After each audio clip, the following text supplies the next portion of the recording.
Hi guys, how are you? So my dear friends, मैं हूं सुधीर सचदेवा और फिर आपके सामने लेकर के हाजिर हूं कुछ नया।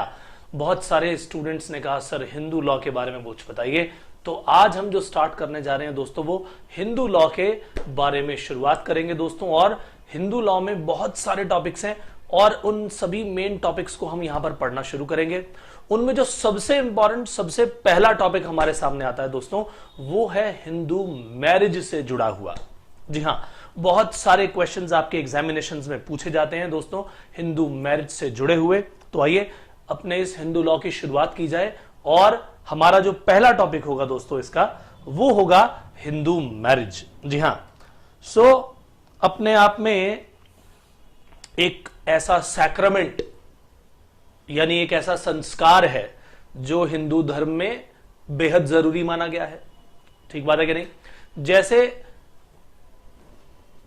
हिंदू धर्म की बात करें तो जब एक जातक यानी एक कोई भी शिशु जन्म से पहले जब गर्भ में होता है तो वहीं से संस्कार हमारे शुरू हो जाते हैं। 16 संस्कार हैं और उन संस्कारों में से एक संस्कार है ये विवाह संस्कार, राइट? तो Hindu marriage is one of the most important sacrament, ये हमें समझने की जरूरत है। और जन्म से लेकर के उसके बाद जातक संस्कार, जो भी हमारे संस्कार होते हैं, नामकरण संस्कार, उपनयन संस्कार, बहुत सारे एंड तक, अंत्येष्टि तक, यानी जब तक व्यक्ति मृत्यु को प्राप्त नहीं कर लेता तब तक के संस्कार चलते रहते हैं। उनमें से इस हिंदू मैरिज के बारे में आज हमें दोस्तों डिस्कशन करना है। इसमें होता क्या है? हमारे इस धर्म में जो फादर है उसका बहुत बड़ा रोल है। फादर की डॉटर, जिस फादर की डॉटर है उसकी एक ड्यूटी बनती है कि वो अपनी बच्ची को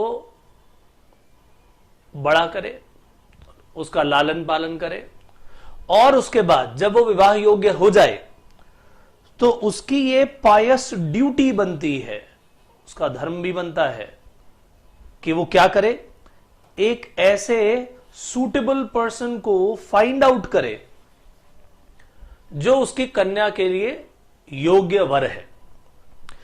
यानी अब वो अपने इस धर्म को निभाएगा, अपनी पुत्री को दुल्हन के रूप में देखेगा, उसको ब्याहेगा। किससे? उस ब्राइड ग्रूम से जिसको वो ठीक समझता है। और इसी फादर के द्वारा क्या किया जाएगा? इसी फादर के द्वारा क्या किया जाएगा? कन्यादान किया जाएगा।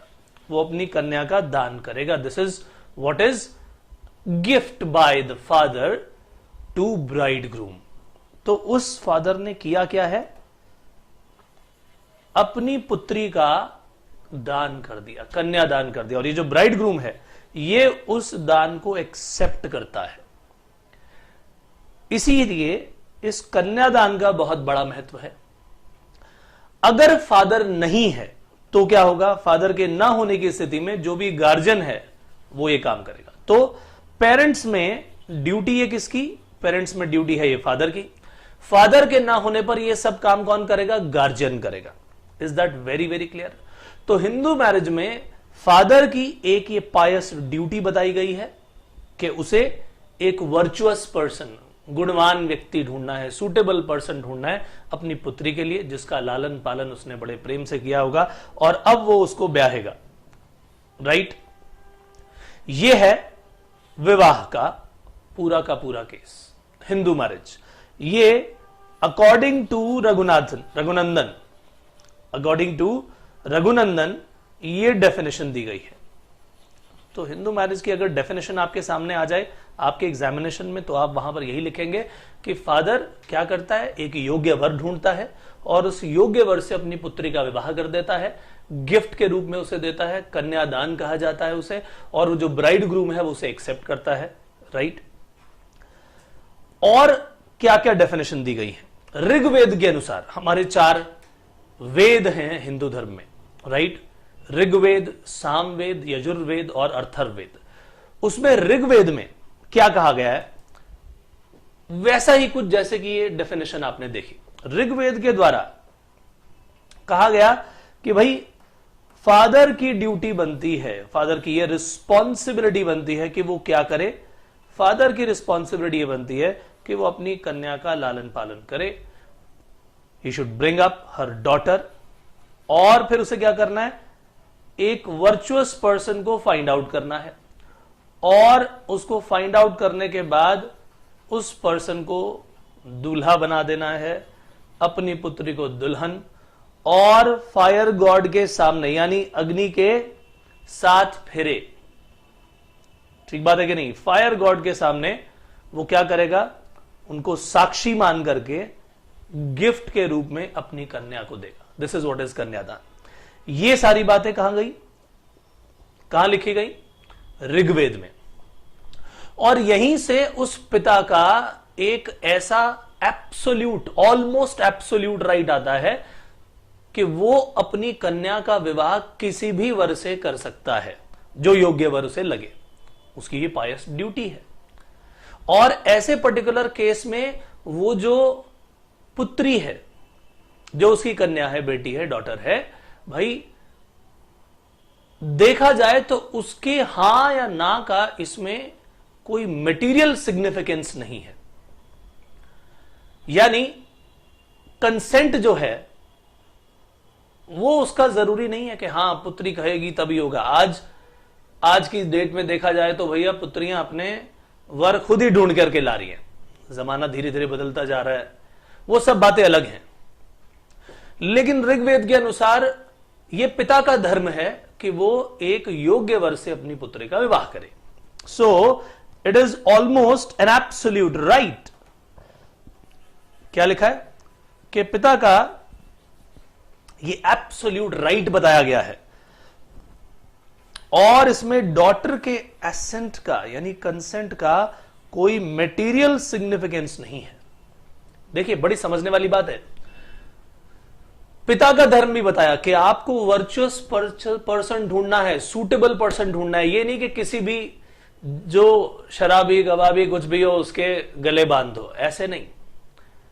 पहले पिता का धर्म बताया गया कि पिता को अच्छी तरह से सब कुछ देखभाल करके अपनी पुत्री का विवाह करना है, और ऐसे समय में फिर पुत्री का अपने पिता पर यह विश्वास है कि वो भी जो भी करेंगे वो मेरे लिए सबसे बेस्ट होगा, राइट। सो इस हिसाब से जो हिंदू धर्म है वहां पर रिस्पॉन्सिबिलिटीज जो हैं उन चीजों को क्या रखा गया है, सामने प्राइमरी तौर पर रखा गया है। तो ऋग्वेद के अनुसार, ये भी हमने डेफिनेशन पढ़ ली दोस्तों, ऋग्वेद के अनुसार हमने ये पढ़ा क्या कि फादर की रिस्पॉन्सिबिलिटी है वर्चुअस पर्सन को ढूंढना और फिर उससे अपनी पुत्री का विवाह कर देना। किसके सामने, फायर गॉड के सामने, यानी अग्नि को साक्षी मान करके अग्नि के साथ फेरे लेंगे ये लोग और फिर जाके विवाह संपन्न होगा। हम बात करेंगे when we will come to nature of Hindu marriage, then we will come to what is important for Hindu marriage, what are the essentials for that, what kind of nature Hindu marriage has, right, वो भी बात करेंगे। But फिलहाल marriage की definition की बात चल रही है, राइट। अब चलते हैं आगे। एक केस लॉ आया और उस केस लॉ में बड़ी ही जबरदस्त चीज जो है सामने आई। तिकाइत मनमोहिंती वर्सेस बसंत कुमार, उसमें हिंदू मैरिज के बारे में बताया गया कि भाई ये एक संस्कार है, एक ऐसा संस्कार जो हिंदू धर्म के 16 संस्कारों में से एक one of the most important संस्कार है। So it is a sacrament, sacrament यानी संस्कार। और इस संस्कार के बाद जिन लोगों की मैरिज हो रही है, वर और वधू, राइट, उनका एक ऐसा यूनियन बन जाता है, ऐसा यूनियन जो कि इनडिसोल्यूबल है, यानी अखंड हो जाता है वो। अब एक बार आप विवाह के बंधन में बंध गए तो भैया अब आपके आने वाले जो नेक्स्ट जन्म होंगे ना उसमें भी आप साथ ही रहेंगे। जन्म जन्मांतर का साथ जिसे कहा जाता है, राइट। यानी इस डेफिनेशन में, इस पर्टिकुलर केस लॉ में रादर ये कहा गया कि flash with flash, bone with bone, यानी आप दोनों एक हो जाते हैं। अब आपको कोई जुदा नहीं कर सकता। इवन मृत्यु के उपरांत भी जब आप दूसरा जन्म लेंगे तब भी ईश्वर आपको ही मिलाएगा। इसी कहते हैं जन्म जन्मांतर का साथ, right. So this is a union which continues till next till next world, in the next world. Very very important. तो ये है दोस्तों हिंदू मैरिज की मेन बात है। अब जो हिंदू टेक्स्ट हैं बहुत सारे, देखो इतनी सारी मनुस्मृति है, स्मृतियां हैं बहुत सारी, राइट।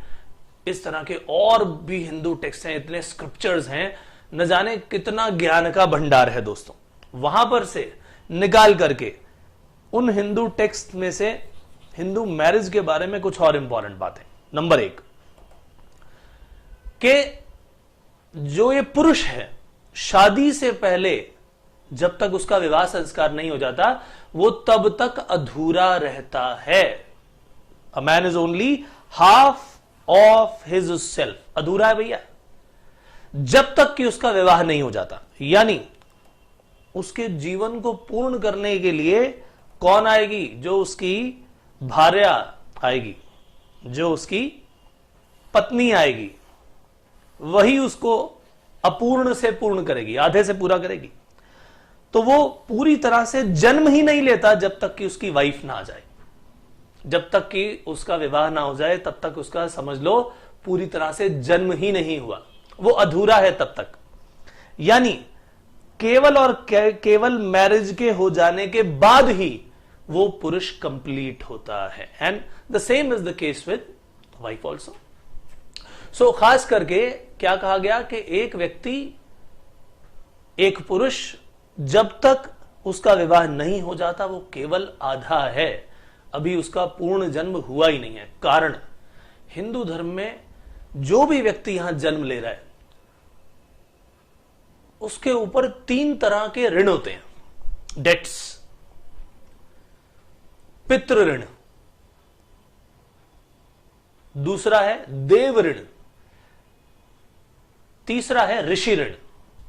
और जिसने भी जन्म लिया उसे ऋषि ऋण यानी सेजेस, जो साधु संत महात्मा हैं, उनकी तरफ उसका एक ऋण बनता है, वो उनकी सेवा करके उनको उस ऋण को उतारना है। देव ऋण यानी देवताओं की पूजा करके उसे वो ऋण उतारना है।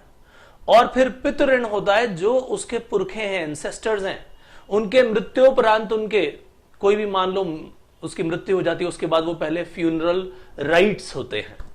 आपने सुना होगा कि कोई व्यक्ति एक बार एक्सपायर हो जाए तो उसका फिर दाह संस्कार होगा। दाह संस्कार के बाद उसके बहुत सारे, मरने के उपरांत बहुत सारे कर्म होते हैं जो उसे करने होते हैं। और यह माना जाता है कि इसी के बाद उस मृत व्यक्ति को मोक्ष मिलता है, मुक्ति मिलती है। और इन सब के लिए किसकी जरूरत है? पुत्र की जरूरत है।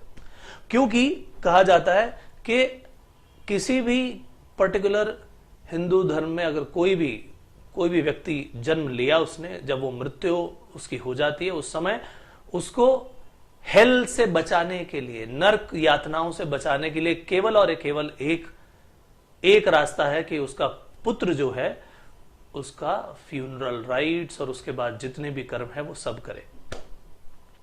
इसीलिए विवाह बहुत इंपॉर्टेंट है ताकि आने वाले समय में संतान की उत्पत्ति हो और पूरा का पूरा वंश आगे बढ़े। सिर्फ इस कर्म के लिए नहीं, वो तो मृत्यु के उपरांत की बात हो गई, लेकिन जीवन भर बहुत सारे यज्ञ करने की आवश्यकता है। हिंदू धर्म में बहुत सारे ऐसे राइट्स बताए गए हैं। वो वाला राइट नहीं कि मेरा राइट RIGHT वाले राइट नहीं, RITES।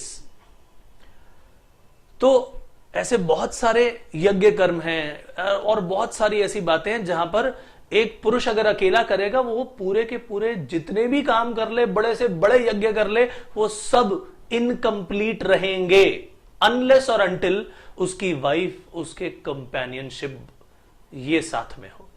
यानी अगर कोई व्यक्ति महान यज्ञ कर रहा है दोस्तों, तब भी जब तक उसकी वाइफ उसके साथ नहीं है वो यज्ञ अपूर्ण माना जाएगा।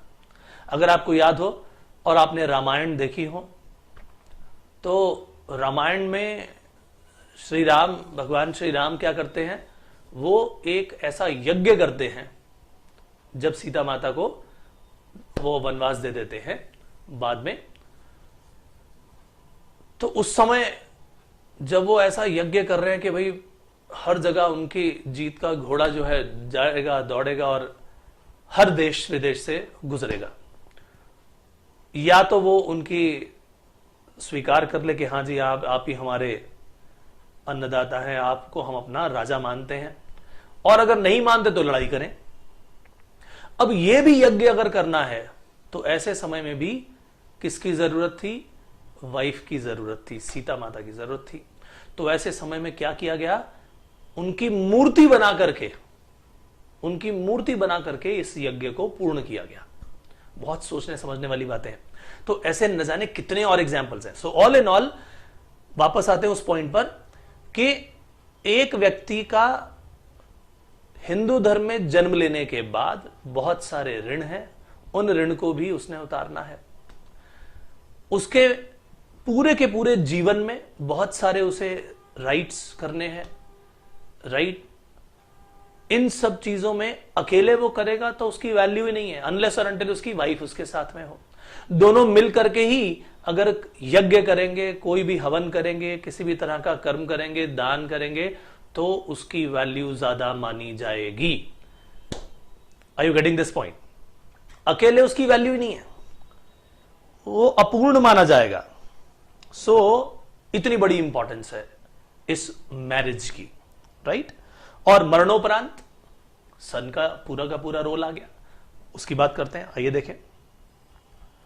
सो marriage was meant for doing good deeds and attain मोक्ष। अब ये जो गुड डीड्स की बात है भैया, जब तक आप जीवन में, पूरा जीवन आपका चल रहा है, तो भैया उस समय तक करने की क्या जरूरत है? उस समय तक आपको ये सब यज्ञ करने हैं, बहुत सारे दान करने हैं, ऋषियों की सेवा करनी है, माता पिता की सेवा करनी है, बहुत सारे काम कर रहे हैं। और अंत में मोक्ष प्राप्ति के लिए आपको संतान की आवश्यकता है, सन की आवश्यकता है राधा। तो अगर हम देखें कि क्यों आखिरकार हिंदू धर्म में सन की यानी बेटे की इतनी बड़ी महत्ता है, तो वो उसके लिए ये बहुत बड़ा रीजन है। लेकिन over a period of time लोगों ने सोचा अरे लड़का होगा तो कमाएगा, इसीलिए लड़के की ज्यादा जरूरत है। तो धीरे धीरे अज्ञानतावश लोगों को मालूम नहीं होता, तो वो कुछ भी करते करते कहते हैं जी बस हमें तो लड़का चाहिए ताकि वो कुछ कमाए, आगे वंश बढ़ाए। बट अल्टीमेटली उसके पीछे ये बहुत बड़ी रीजन है, right. So one of the most important characteristic वो क्या है शादी का, वो हिंदू मैरिज का? आइए वो पढ़ें। वो सबसे इंपॉर्टेंट पार्ट ये है to fulfil religious duties and begetting of a son. जो रिलीजियस ड्यूटीज है और सन, ये दो ऐसे मेन काम हैं जो शादी के बाद आपको पहले पूरी जीवन में करने हैं। जैसे मैंने बताया बहुत सारे यज्ञ होंगे, हवन होंगे, बहुत सारे और राइट्स हैं। आपके मृत्युपरांत सन का रोल बहुत बड़ा आ जाता है उसके बाद, right. Who enables a man to get deliverance from sufferings of hell, यानी जो उसकी नरक यातना है वहां से एक तरह से उसका जो सन है उसके पास ये पावर है कि उसकी अंत्येष्टि क्रिया करके एंड में फ्यूनरल राइट्स पूरे करके वो जो आने वाला जन्म है अपने पिता का, अपने पूर्वजों का, उसका उद्धार करता है। जी हां, तो जिन डेट्स की दोस्तों मैंने बात कही थी आपसे, वो सब बातें यहां पर आपके सामने आ रही हैं। सन का बहुत बड़ा रोल है यहां पर। ये डेट्स, ये ऋण, पितृ ऋण, देव ऋण, ऋषि ऋण, राइट, ये ऋण उतारने किसी भी व्यक्ति को जो हिंदू धर्म में पैदा हुआ। और अब जब ये सन की बात आती है तो उसका काम क्या है भैया? एंड में ये काम, ऐसा नहीं है कि बस एंड में ही काम आएगा भैया। जीवन में आप आए हो, माता पिता ने आपको जन्म दिया, उनकी सेवा करिए, सब कुछ उनके चरणों में है, उनकी सेवा करेंगे तो भैया दुनिया में ऐसी कोई सक्सेस का पॉइंट नहीं है जो आप अचीव ना कर पाए। और इस बात का जीता जागता उदाहरण मैं हूं। और मैं तो बहुत छोटा सा उदाहरण हूं, न जाने कितने बड़े बड़े उदाहरण होंगे, राइट। सो कहने का मकसद यहां पर ये कि पिता को, पेरेंट्स को मुक्ति और मोक्ष दिलाने का कार्य भी किसका है? पुत्र का। तो ये हिंदू मैरिज के बाद देखा जाए तो ये आपके बहुत सारे काम आएंगे। मैं ऐसी कुछ चीजें बताने जा रहा हूं मैरिज के बारे में विच आर मोस्ट इंपॉर्टेंट, आपके एग्जामिनेशन के लिए बहुत इंपॉर्टेंट होगी। सबसे पहली बात, सोशल लाइफ में इसका सबसे बड़ा महत्व है। फिर it is the most important संस्कार, 16 संस्कारों में से बहुत इंपॉर्टेंट है। और एक बार मैरिज हो गई भैया तो हम क्या बोलते हैं यहां पर, ये है वंस फॉर ऑल। एक बार अगर मैरिज हो गई तो समझो कि अब हो गया, ये आपके जन्म जन्मांतर का साथ हो गया। That is why it is written as it is solemnised once for all. अब जो मैं आपको बात बताने जा रहा हूं, that is one of the most important part, जो मैंने बता भी दिए, but now we are going to read that. क्या कहा मैंने, all religious ceremonies and rites जो आपको अपने जीवन पर्यंत करने हैं, शादी के बाद ही उन सब की वैल्यू आती है दोस्तों, are to be performed by a Hindu in companionship of his wife. जैसे मैंने क्या बताया, कोई भी यज्ञ हवन, कुछ भी आप दान, कुछ भी पुण्य, कुछ भी करते हैं, कोई भी तीर्थ यात्रा, दोस्तों शादी होने के बाद अगर आपकी वाइफ आपके साथ नहीं है तो समझ लीजिए उन सब कर्मों का कोई महत्व ही नहीं रह जाता, महत्वहीन हो जाते हैं वो। सो अगर ऐसा नहीं होता, otherwise they will bear no fruits और they will not bear any fruits. कुछ भी कर लो, उनका कोई रिजल्ट आने वाला नहीं है। जी हां, ये हमारे दोस्तों वेद पुराणों की बातें हैं, राइट। सो ये बातें हमने पढ़ी मैरिज के बारे में। माय डियर फ्रेंड्स, ये वाला पोर्शन जो आपने पढ़ा, ये सब बताता है कि हिंदू मैरिज आखिरकार चीज क्या है, ठीक है। लेकिन हमें अभी अगले सेशन में कुछ और भी बातें करनी है कि हिंदू मैरिज का नेचर क्या है, उसके क्या क्या एसेंशियल्स हैं, कब वो मैरिज पूरी होती है, और क्या ये एक कॉन्ट्रैक्ट है। हमने तो अभी पढ़ा कि भाई Hindu marriage is a sacrament, ये तो एक संस्कार है भाई, लेकिन क्या एक कॉन्ट्रैक्ट भी है। समय के बदलते पहले तो यही बोलते रहे भाई सैक्रामेंट है, it is not a contract, but over a period of time धीरे धीरे करते करते, और बहुत सारी पुराने जितने भी हमारे स्क्रिप्चर्स हैं, वैदिक स्क्रिप्चर्स, उनको भी देखा गया, सबको पढ़ा गया, तो वहां से भी कुछ रेफरेंस लेकर के और आज के बदलते समय के अनुसार यह भी बताया गया कि भाई ये एक कॉन्ट्रैक्ट भी है, राइट। इन सब के बारे में बातचीत की जाएगी जब हम बातचीत करेंगे नेचर ऑफ हिंदू मैरिज की, but that will be done in our next session my dear friends. ये सेशन हमारा यहीं समाप्त होता है। हिंदू लॉ के हिंदू मैरिज वाले टॉपिक में सेकेंड पार्ट में हम फिर से मिलेंगे, तब तक के लिए इजाजत दीजिए, बाय बाय।